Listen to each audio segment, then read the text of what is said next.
Yo, what's up everyone? I appreciate you dropping in once again. Today's video is also going to be a little bit different. We're going to be doing a deep dive into a case of Dennis Nilsen, a serial killer from Scotland. And he's the son of someone named Betty White. And I just want to say, it's not the Betty White you're thinking of, obviously. This Betty White's last name is spelt with a Y instead of an I. So, just make sure to clear that up. I wasn't sure if I was going to stop during the script, but might as well start it out right now. So, if you enjoy these deep dives, make sure to hit the like, subscribe, turn on notifications, all that fun stuff. And really quick, before we get into the video, I want to give a shout out to today's video sponsor. Today's video is brought to you by Cash Frenzy, a free-to-play online slots game that you can play anywhere at any time. I've been playing it a lot recently when watching YouTube videos. Oh yeah. So make sure you download it for free on iOS or Android. Make sure to click the link in the description or scan the QR code to support my channel and get 3 million free coins. I've been playing this game quite a bit recently, as you can tell since I'm almost level 2000. And I have to admit, it is great for free chip bonuses. You can complete stamp sets, you get daily bonuses just for logging in, and notification bonuses as well. You also have the mansion quest. You can go through there and upgrade your mansion, make it look nice, shiny, get fish tanks, tables, all that fun stuff, and also earn some free chips. There's also a club feature, so you can team up with other people and share stamps with each other, as well as everyone gets a portion of everyone's bonuses or when they complete a stamp set. There are hundreds of slots to choose from, and there's a new slot every week. And they also have weekend tournaments, which I've done pretty dang well in. My personal favorite game to play is the Cheshire Cats. I like to use my game master, and then I play, because that way if I get 3 or more of the little kitties, it goes into a little bonus feature spin. And I really like it. Each game has their own unique bonuses, and you can actually charge up for a super bonus as well. If you're like me, you like to be doing something while you're sitting there idle. And this is where this game's come in perfect for me. I can sit there and just press a button, or even put it on auto spin and I can just watch. And did I mention how many free chips you get? Seriously, you actually get a lot of free chips. Not to mention the really good jackpots you can win too. If you're looking for some fun while you don't have to do much of anything, make sure to click the link in the description or scan the QR code and download Cash Frenzy today and see if you can beat me in a weekend tournament. I doubt you'll be able to. Huge shout out to Cash Frenzy for sponsoring this video. And without any further ado, let's begin. And as usual, this video may be disturbing to some viewers. Viewer discretion is advised.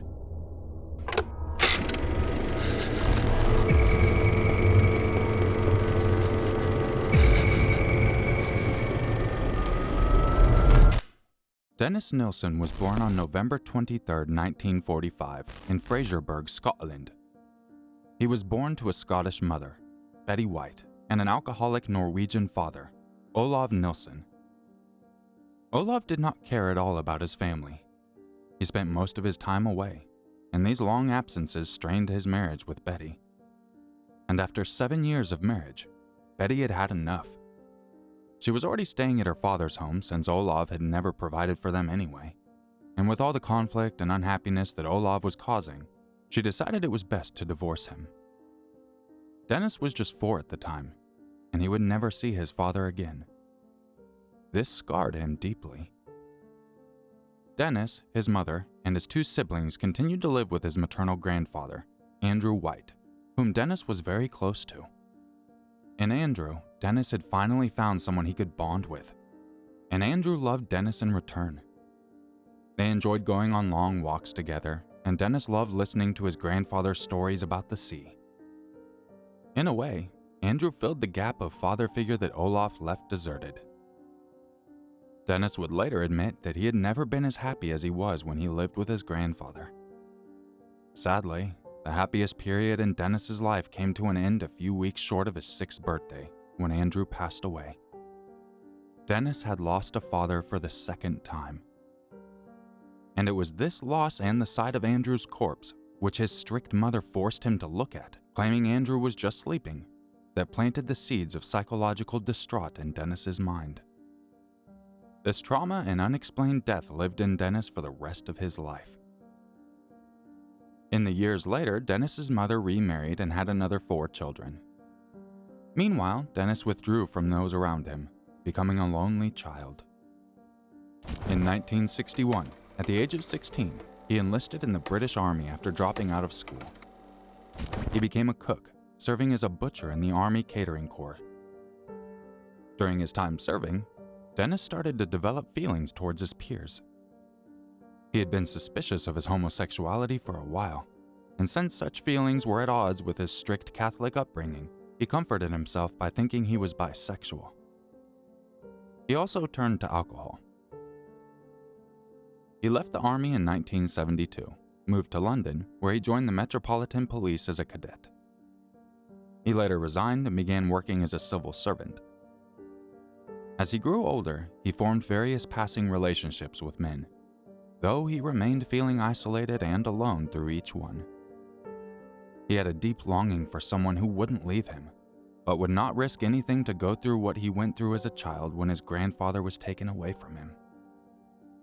We don't know what was brewing inside Dennis at this point in his life, but while he lived in London, he started to walk down a dark path, one he would never recover from. During his initial years in London, Dennis had his first encounter with the police. It was 1973, and at the time Dennis was seeing David Painter. One night, David woke up to find that Dennis was taking photographs of him while he was asleep.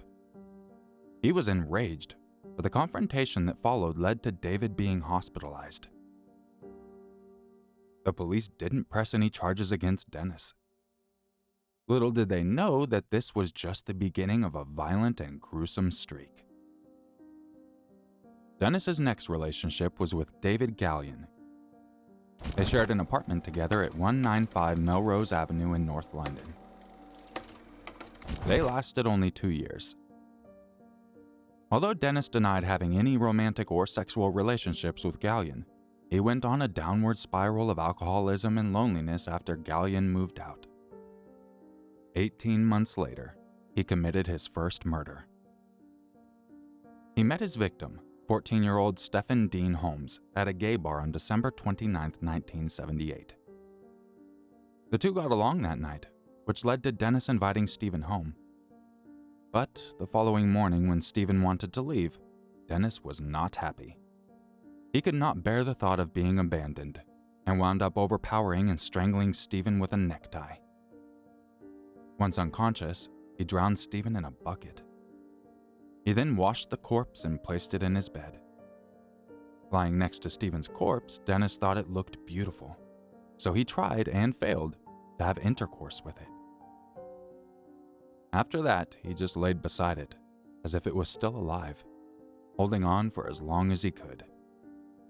But due to the rotting, he had no choice but to put the body under the floorboards, where it remained there for 7 months before he dismembered it and burned it in his garden. Dennis met a young foreign student a few months later. The two got along well and Dennis enjoyed his presence. The boy felt safe when Dennis invited him back to his house one day and let him get close. Dennis took advantage of his low guard and attempted to strangle him. The boy, however, put up a fight and just barely managed to escape. When he went to report Dennis to the police, he was not taken seriously. They brushed off his attack as a quarrel between lovers. In fear of further attacks, he pressed no charges and made sure to never meet Dennis again. Dennis's ego was fueled by how easily he was getting away with everything. Dennis met his next victim in late November. Kenneth Ockenden was a Canadian student living his carefree life in London. When the two met, there were sparks between them. On December 3, 1979, after a romantic day out drinking and sightseeing in London, the two went back to Dennis's home and got comfortable. While they were in bed together, Dennis's thoughts turned dark. He could not imagine having Kenneth leave him after what had been a perfect day together. He would not let him walk out of his life. Dennis suddenly grabbed an electric cable and began strangling Kenneth to death. Just like his first victim, Dennis cleaned and washed the body carefully and placed it back in the bed. He slept next to Kenneth's corpse, and this time he engaged in sexual intercourse with the corpse. He then talked to the body about his life, making the most of the last moments before the odor was too strong to bear. After a few days, he stored the corpse under the floorboards. He was alone again. Months later, while out on a walk, Dennis met Martin Duffy, a 16-year-old homeless boy struggling to survive in the streets. Nilsen offered him food and temporary shelter, convincing Martin to go back to his house. Martin was thankful and enjoyed a brief comfort of warmth in Dennis's home. This did not last as he was mercilessly strangled and drowned in the kitchen sink. Dennis became bolder, defiling the boy's dead body in more perverted ways. Once he finished, he was not ready to put the body away. He wanted to watch the innocent face for longer. He decided on placing the body in his wardrobe, where he could see it every day when he chose his clothes. This lasted for 2 weeks before he moved it into the floorboards to join the others. Dennis's home was proving to be the perfect place for him to get away with his murders. There was plenty of storage around his home to hide his crimes, and a large garden outside to bury and burn the bodies. His neighbors suspected nothing as he put out the perfect act of a good neighbor. This gave him the confidence to continue on his killing spree. Dennis went on to murder 8 more young boys and men. He no longer cared to remember who they were or where they came from. All that mattered to him was convincing them to come home with him. Dennis strangled all of his victims, feeling their last breaths leave their body. Out of all these victims, the only one that was identified was Billy Sutherland, a 27-year-old Scottish prostitute. Dennis continued to defile their corpses before storing them around his home. He removed the insides to slow down the decomposing and stored and buried them in his garden. His skills as a butcher in the army proved useful as he effectively dismembered the bodies. He boiled heads, feet, and hands to rid the flesh of the bones. He treated parts of the bodies as souvenirs of his fleeting championships, jigsaw pieces trying to fill the gaps in his soul. Dennis drank himself into a trance as he disposed of them, as he could not stand the odor they were giving off. It was on September 18, 1981, when Dennis committed the last murder in his home on Melrose Avenue. His victim, Malcolm Barloy, was 24 years old with learning disabilities. Dennis was attracted to his naivety, which made him an easy target. He murdered Malcolm. He did not expect something inside him to shift after that. To his surprise, he couldn't help but wonder if he had gone too far killing someone who didn't understand the world around him as everyone else did. Dennis was also running out of space in his home. All compartments were full of body parts. The only place he could find to hide Malcolm's body was under the kitchen sink. The odor started to overwhelm Dennis, and his neighbors also complained about it. But the police didn't do anything about it. Dennis would sometimes burn fires all day to destroy evidence. No one questioned this odd behavior. In October 1981, Dennis decided to move. His doubt since killing Malcolm made him want to control himself and ease up on the temptations brought on by his corpses. He chose an apartment at 23 Cranley Gardens, Muswell Hill. The apartment was on the top floor and denied him access to the easy disposable techniques he had become used to. He thought this might help him stop his killing spree. Unfortunately, this was not the case. Dennis tried to meet men and engage in casual relationships, but with each attempt his desires grew stronger. It wasn't long before his urges took over and he tried to kill someone. Dennis had come home with a student he'd met. Everything was going well until he drank too much and started becoming aggressive. The young man fought him off and ran out of the apartment. Dennis could not bear this rejection. He grew feverish with anger. He wanted to redeem himself after the failed murder attempt. He needed someone to kill. This time he brought back home a drag queen. Dennis thought he could overpower him, but he was wrong, so the table switched on him as the two fought. At times, Dennis being the one strangled. The drag queen was able to save himself and escaped from the apartment. Dennis was left defeated again, his anger almost boiling over. He wanted a fresh start. but he couldn't understand why he was failing at something he had become so good at. He was now determined to prove himself. In December 1981, Dennis invited John Howlett back to his home. He could not wait to get his arms around John's neck. When he attacked, John put up a fight, but this only triggered the anger that had been building up in Dennis. He needed to kill.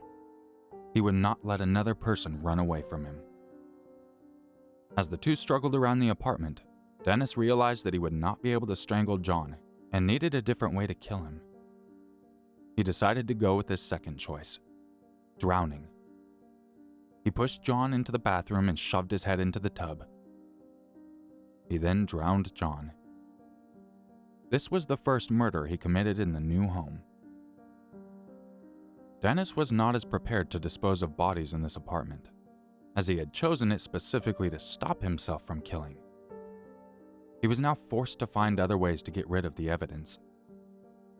He decided to dismember the body and hide the body parts around the house while flushing other parts down the toilet. This worked and gave him back the confidence to continue killing. The next victim, in early 1982, was Graham Allen, another homeless man lured by Dennis into his home. After murdering him, Dennis was stuck again on an effective disposal method. He left the body in the bath for 3 days, not knowing what to do with it. Eventually, he decided on doing the same as his previous victim, dismembering it and storing parts around the home. With the tricky location he had moved into, Stephen Sinclair ended up being Dennis's last victim, and the reason he was finally caught. Stephen was an addict, and Dennis used this to lure him back to his home. Once there, he strangled the intoxicated Stephen and killed him. Following his new routine, Dennis dismembered the body and flushed bits of it in the toilet while storing other parts around the house. Little did Dennis know, his luck had run out. In early February 1983, neighbors on the floor below complained of a blocked drain and called a plumber to fix it. In the presence of all the neighbors, including Dennis, the plumber opened the drains to find bits of rotting flesh were the reason for the blockage. This brought suspicion to the matter, and the plumber decided to report it to the police and returned the next morning for further investigation. Dennis appeared calm at first, but the thought of getting discovered ate at him. Later that night, he attempted to unclog the drains. However, he was spotted by one of his neighbors, and this raised further suspicion. By now, he knew he was probably going to get caught. He wasn't as scared as he thought he would be. The next morning, he went to work as normal. During a conversation with a colleague, he joked, "If I'm not in tomorrow, I'll either be ill, dead, or in jail."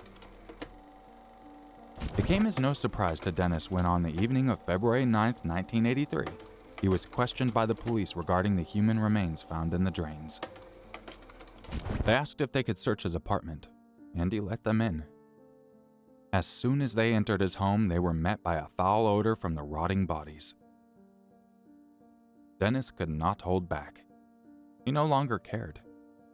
He pointed the police to the cause of the foul smell, calmly showing them the 2 severed heads with other body parts around the apartment. Dennis showed no remorse during his arrest and the trial that followed, only apologizing for not remembering the exact number of men he had killed. He remained detached from his circumstances. He was aware that what he had done was wrong according to society, but in his mind, he didn't see the fault in trying to find someone who would love and be with him the way he wanted. He eagerly cooperated with the police, providing them with evidence in both homes he'd committed the murders. He gave them detailed accounts of what he could remember and even made a series of sketches of his victims. His trial started on October 24, 1983. Dennis was charged with 6 counts of murder and 2 charges of attempted murder. Even though he had been willing to provide the police with evidence, he didn't want to end up in prison. He tried to plead not guilty to all charges, claiming a mental defect to be the cause of his actions. He used his upbringing and trauma as an excuse for his actions, but failed to act the part. There was clearly something disturbing about Dennis. He detached himself from the case and was very self-obsessed. The jury couldn't decide if he was mentally unstable or just a cold-blooded killer, so they were unable to reach a unanimous verdict. The following day, on November 4th, 1983, the judge agreed to accept a majority verdict. They delivered a verdict of guilty on all 6 counts of murder. The judge sentenced Dennis to life in prison without eligibility for parole for at least 25 years. In 1993, he was permitted to give a televised interview from prison. When I was 12, I wasn't 15 or 16. When I was at the back of the police car heading to the police station at the moment of my arrest, they asked me how many there were, and I didn't really know. I just gave them a figure. And because I was cooperating with the police, I decided I'll stick with it.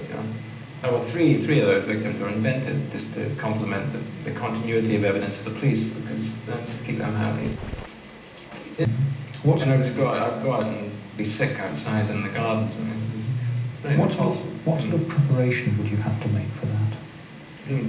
Preparation? Well, if you were simply to bring these young men's bodies into your kitchen and start to dismember them, that's going to leave an awful mess. It doesn't leave a mess. Why should it leave a mess? Well, it could, couldn't it?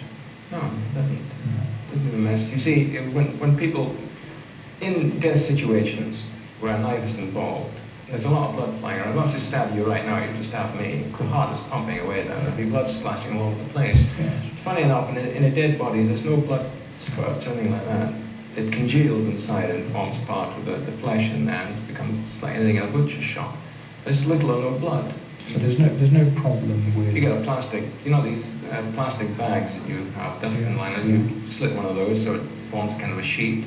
You hold the body out onto the floorboards, put it on the sheet, and then cut it out. During his time in jail, Dennis remained unbothered about the some 15 murders he committed. He spent his time smoking and drinking. He even developed several relationships, but none of his companions ever complained about him trying to strangle them. Dennis became obsessed with writing letters, journals, and even an autobiography titled The History of a Drowning Boy. He was upset when he wasn't granted the right to publish his autobiography. In his letters, he boasted about his life in prison, mocking the authorities and the prison system. Dennis's arrogance and rebellious ways got on the nerves of a lot of people in prison. He was attacked several times and started spending most of the day in his cell writing or watching television.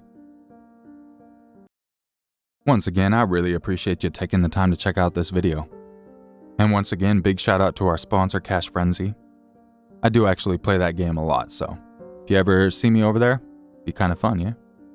So I know some of you probably heard of this case, but I've never covered it on my channel, and honestly, it didn't sound familiar during the first half of writing and everything, and then it sounded familiar after, and I'm like, yeah, I'm still gonna roll with it, I haven't covered it, at least it's a little different. Hopefully I brought in some new aspects to the story. Well, shouldn't say story, to the events. Anyway, I really do appreciate you dropping in, and I will catch you in the next video. And just remember, it's always scarier if it's true.